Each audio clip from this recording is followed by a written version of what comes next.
we got the chassis cleaned up, good enough now to knock off all the surface rust, all the grime, all the dirt, took care of some holes, cut out a few sections in the tunnel that were rotted and replacing, those sections. So we've got that all taken care of, and now it's time to start fitting the floor pans. So next few steps I'm going to walk through are some steps that work for me. Might not work for everybody else, but these are the steps that I take. This is probably my 6th chassis that I've built from scratch, so it seems to work quite well for me, so hopefully it'll work for you too. So I'll walk you through kind of the next steps and what's going to happen with the 61 chassis. All right, so we're ready to start mocking up the floor pans, and I got to tell you, so couple things. So I like these orange floor pans. They're kind of middle of the road. They're not high end, they're not low end. They're about $400 a pair for the full pans. I believe these ones came from IAP. The 3 levels that I know and I have worked with in the past. You can get the thin Brazilian black floor pans that are really thin metal. They are cheaper and they don't fit worth crap. You have to do a lot of modifications with them to get them to fit well. The orange ones here are a little higher quality. They're thicker metal, yet still have to kind of modify a little bit to get them to fit correctly. And then there's the Classic Fab Funky Green floor pans, which are pretty much the preferred high-end build floor pans. If you're doing a high-end chassis build, those are where you're going to want to go. They're the most expensive out of all the floor pans, but they fit the best. They're literally factory restampings and fit really well. I like these. I've actually also ordered from Wolfsburg West. They carry a gray version that's actually quite good. I really like them a lot. I've used them in the past. My only piece that I don't necessarily like too much about them is here. The jack section and this back brace come separate. So if you don't have to replace this back piece, then you're okay, and you can choose to not run the jack point or weld them on yourself. It's up to you. So I've used the Wolfsburg West ones. I love them. The quality of the metal's good. The price point's still around $400, but there's stock issues, so they tend to have quite a few stock issues in getting them in. When they're in stock, they're great. They ship them out right away. No issues there, and they're really good to work with. So I am using, obviously, the orange ones. Now, with these orange ones, I do have to modify them a little bit to get them to fit right. And a few years back, kind of learned the hard way, probably 10 years ago now, kind of learned the hard way. And the first time I did a pan replacement, I just went in and tacked in some floor pans, sealed it all up, put the body back on, and then the body mount holes didn't line up. So that was a problem. And so from that point forward, I created a little diagram with all the measurements that I need that show me exactly where all the body mount points need to line up. And so clearly this one's for 58, but they're pretty much the same up to 67, I think. So so I'm going to start now mocking up this floor pan. I did have to replace the braces, so I've got to get a little creative in trying to get these to fit correctly, and I'll probably have to trim pieces of this back edge and get this to sit correctly up against and flush up against the tunnel. I already know for a fact I'm going to have to trim the top edge here to get it to fit right. So I'm going to have to do a little bit of trimming here to get it to sit quite flush. You need this back edge to sit flush on the lip from the tunnel, and otherwise you're not going to get a good weld. So that's what's next. So hopefully the next time I bring you guys back, I'll have the floor pans tacked in and ready to work on the passenger side. So stay tuned. Well, I just finished mocking up the pan and just went back through with my little cheat sheet and double checked all my measurements. So I wanted to kind of talk about where the measurements and where I'm measuring from, so you can kind of get an idea of what to look at. So kind of had that available. Got my trusty tape measure. And so for example, my first measurement is at the top of the pan on the driver's side, and approximately 13 inches from the tunnel to dead center of the hole on the pan. And so let's see if I can do this one-handed here. So essentially what I'm doing is laying that down flat and coming up against the tunnel and measuring and looking at dead center of the hole. And then moving on to the next one, 16, a little over 16 inches on that second one. And I'll come over, line it up. And you can see, sorry, a little crazy there. You can see that I'm just a little over 16 inches dead center on the hole. So I did that all the way across to line everything up. I've also got a measurement here of 6.5 inches from the top of the pan to the first hole. So where I'm measuring that from is right here on the top of the Napoleon's hat to dead center on the hole. So I know that that front hole is going to be lined up appropriately when I go to put the body back on.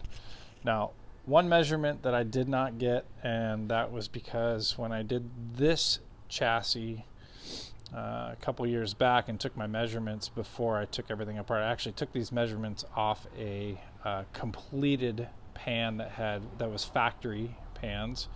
So I know these measurements were correct to a 58 bug from the factory, both sides.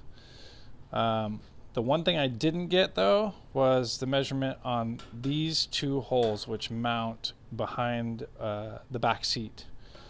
And so I'm crossing my fingers hoping that these are going to line up appropriately when everything else lines up, but I'm at the mercy of how good these pans are. So we'll see.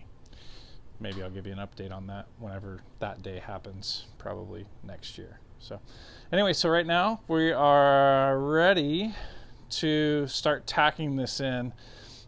It sits a little bit high on the back here, so I'm going to have to kind of tack in a few spots and then mold it and hammer it down. I had to take some serious cuts. I had to trim the back side of this. I had to trim the top side of this. I had to trim the back side of the pan around here. I had to hammer in a few spots. I actually had to peel back a part of the pan, which I will weld back a little bit later. I had to trim the top edge, and I had to trim the corner right back here in this corner. So yeah, I had to manipulate this pan a bit, and I still, once I get it tacked in, I'm going to have to hammer it down so it lays flat, because you want a flush surface when you go to weld these in. Now, I have also seen some guys will take a pneumatic air punch, and they will punch right there. They'll run along the side and punch holes and then fill their welds up against there. I'm actually not going to do that on this one. I have done it before. This one lines up pretty darn good, and I don't have a lot of that lip left that's in good shape, so I'm going to actually try to take my welds up against the tunnel as close as possible. And kind of the nice part about this is that you're never going to see these welds. You're going to cover them with seam sealer, which we'll get to a little bit later. So right now, got it mocked up, feeling pretty good about it, and I'm going to start tacking it in place. So time to fire up the welder. All right, we're back. November 20th. Got the little munchkin with me, watching a little Sandlot while we work on the 61 chassis build. Took a couple weeks off, been working on some other stuff, so I want to show you. We left off with the pan placement on the driver's side, and I went through and ran a couple welds to tack it into place. So I want to show you what we've done. So here's what it looks like so far. Okay, so went through and did just small tacks here, here, here, and then ran into some really high spots here. Got the arm brace welded in place, and that's about it right now. So in order for me to weld this pan in, I gotta have metal to metal contact, and because I've had some poor fitment on this pan, I got a little tip from a friend of mine to use some self-drilling or self-tapping screws. They look like this. And in the high spots, went through and basically laid some screws down. Oops, there's one there. So laid some screws down throughout to keep it in place so I get metal to metal contact. Now I'm going to go through now and going to weld in between those screws and tack it in between where those self-tapping screws are. And then once I've got those done, I'll remove those screws and fill the holes, and then we're good to go. So that's what's next. Mackenzie might get a little bit of welding in for the first time ever. We'll videotape that when it happens. See ya. You know how to do it. Right there? Yep. Good. I think I missed. Try again. I don't know. Try again. Do it again. You can't mess it up. Just keep it in the corner. You have to video that same spot? Yep.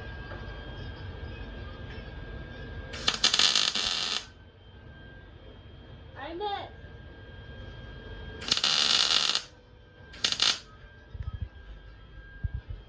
I think I missed. Do another one. Move to a new spot. You have to video? Yes, go.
I put a hole in multiple of them.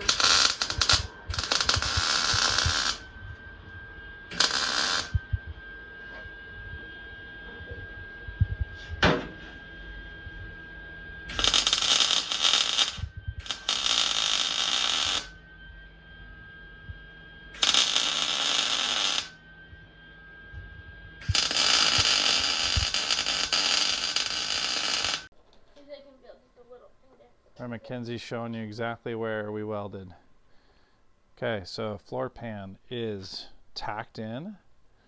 And I'm going to tell you, for all you guys that are beginners, got your first welder, never took a welding class, just like me, just like her, you can do this. It won't look pretty at first. What? It won't look pretty at first. It's not going to look pretty at first. But as you practice, you get better. And these welds don't have to be perfect. They're going to get seam sealed. You're never going to see it. So if it holds the metal together, you're good to go. Okay, so be brave, grab a welder, figure it out. There's plenty of welding videos out there, and literally you just got to pull the trigger. You got to pull the trigger in order to start getting good at this. That's the one thing I've learned.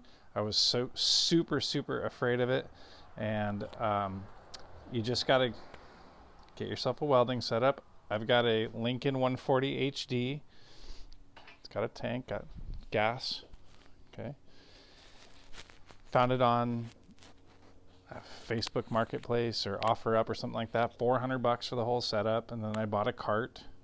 So just go to it, get going. I think that's really the biggest advice I can give you. It's not going to look pretty in spots.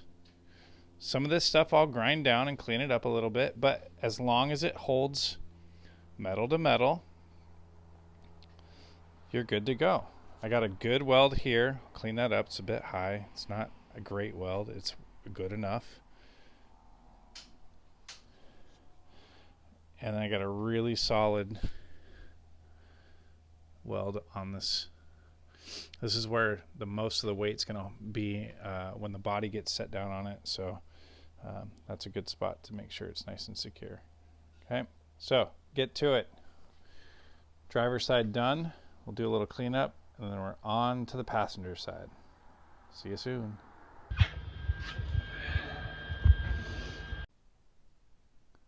Back at it here, day after Thanksgiving 2021.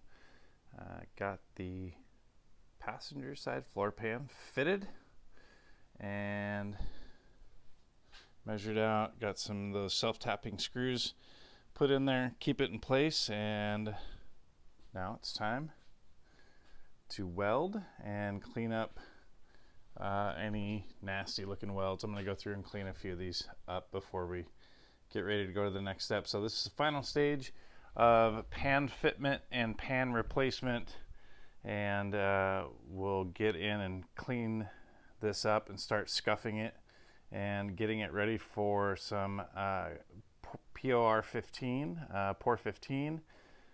We're going to use a gloss black finish across the entire chassis before we start actually putting new pieces on, so that'll be in the next video you'll see. But next up is going to be a weld in this pan, get it nice and solid, get it ready to go. I'll come back with a final cleanup video here to show you what it all looked like, and then we'll move on to the next phase. So see you soon.